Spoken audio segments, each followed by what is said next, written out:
Hello, my name is Daniel Conyers. I received a bachelor's degree in philosophy from Colorado State University, and I wish to pursue a career in storytelling. Not just any kind of storytelling, but storytelling that is not only visually appealing, but also compels thought within the audience.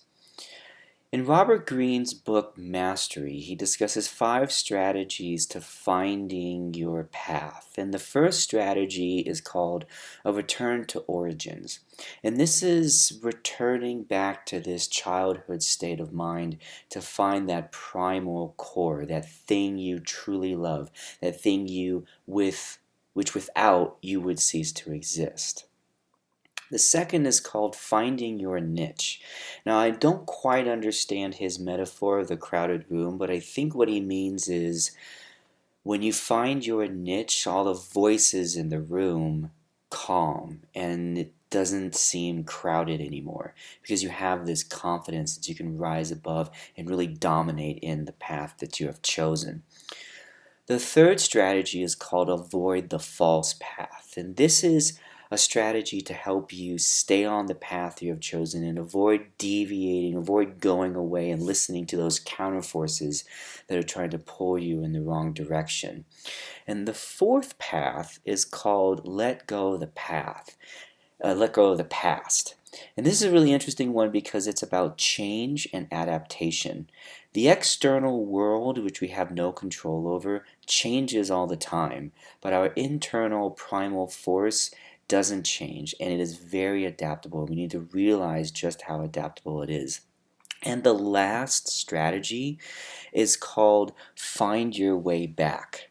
Now, this one's kind of interesting because it's really more about what to do when you've deviated from your path and how to recognize that you've deviated from the path.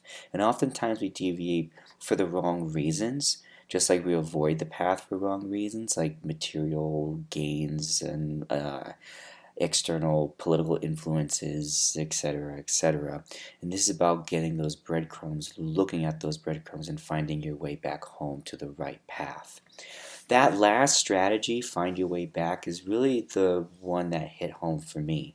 And my turning point story really involves, it in a nutshell, the completion of my very first novel, at least the first draft of my first novel.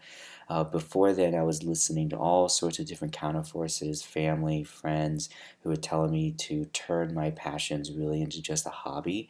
And one summer, the summer before my last semester at college, I showed up at my computer every day, wrote 1,000 words, and within about 2.5 to 3 months, I finished the first draft. And it was literally the last word I typed that I realized that this is the path I really needed to walk on. I had deviated so far, and this was the breadcrumb I needed to get me back on track. In terms of careers and what I want to do, any job, any career that involves me writing and being a part of the storytelling process is really where I want to be.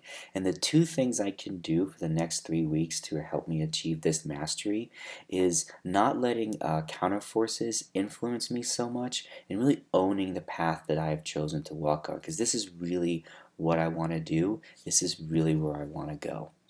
Thank you very much for watching, and again, my name is Daniel Conyers.